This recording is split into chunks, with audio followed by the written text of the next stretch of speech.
What I will say about Wisconsin is it's a purple state. You cannot win the White House electorally without a state in the Midwest, and Wisconsin is going to be a pivotal state to winning back the White House for Republicans.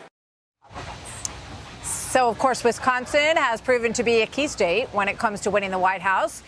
Former President Trump narrowly beat Hillary Clinton, and 4 years later, Biden won it by less than 1% over then President Trump. Joining me now are Wisconsin Republican voters on what they are going to be watching for tomorrow night. Melissa Famighetti is joining me. She's a Wisconsin voter. Bill Brewer is here as well. Luanne Coyne and Hilario Deleon. Very good to have all of you with us. So let's just jump in. Melissa, you're a pilot, yes, and you're from Wisconsin. You voted in the last election for President Trump, right? And who are you? Who are you going to be really watching tomorrow night? Who do you hope does well? I am really looking at Ron DeSantis is kind of who I'm leaning towards. I love Donald Trump.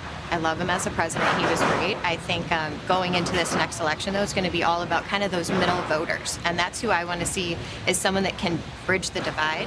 And I'm not sure that Donald Trump can do that. I think he's very polarizing and divisive as much as I love him. And I'm looking for a lead candidate like a Ron DeSantis to come out.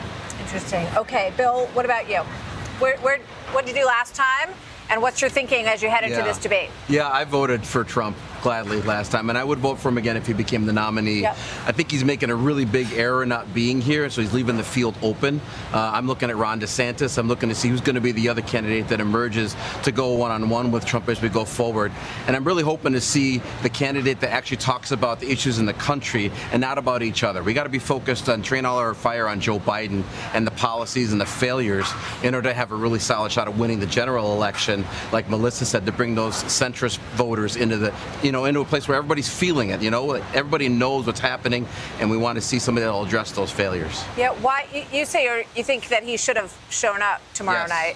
Why do you think he isn't? I'm sure he's distracted. I'm sure that he's very confident and he has reasons to be. The numbers say so.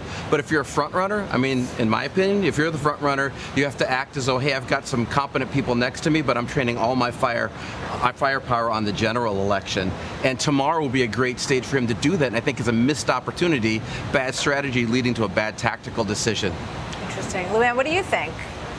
I agree. I was disappointed that he wasn't coming. I think it's an opportunity for him to work with others or play nice with others, which he's not always known for. And I think he wasted an opportunity. Do you have some favorites heading into tomorrow night? And, do you go into it very open among a number of candidates? I'm anxious to hear from everybody, and I'm most anxious. I was telling your staff that I want to hear them tell me why I should vote for them. I don't want them to tell me why I shouldn't vote for the other person on the stage. I don't like when they use their time that way. Tell me why you. Going in, I've always thought DeSantis and Ramaswamy were my two favorites. Interesting. But I'm going to listen to everybody. Okay. Hilario, where do you stand on the former president and these candidates tomorrow night? What are you thinking?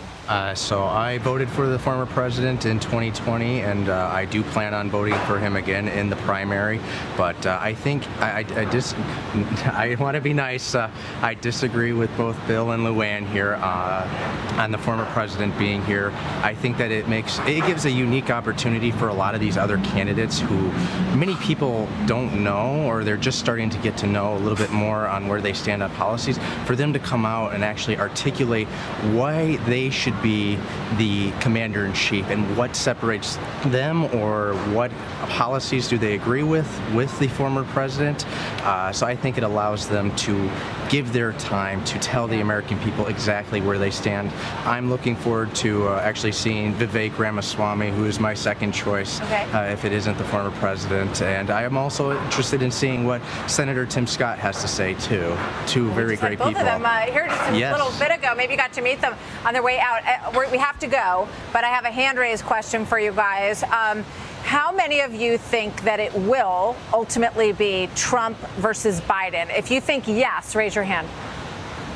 3 of you? You're not sure? You don't have to go along with the group, Luanne. You think it will be Trump versus Biden in the end? In which case, yeah, you have my full support. All right, we will see. Thank you. Great to meet all of you. Thank you so much for coming out on this gorgeous but rather warm day in Milwaukee. We're grateful for your participation. Thank you very much.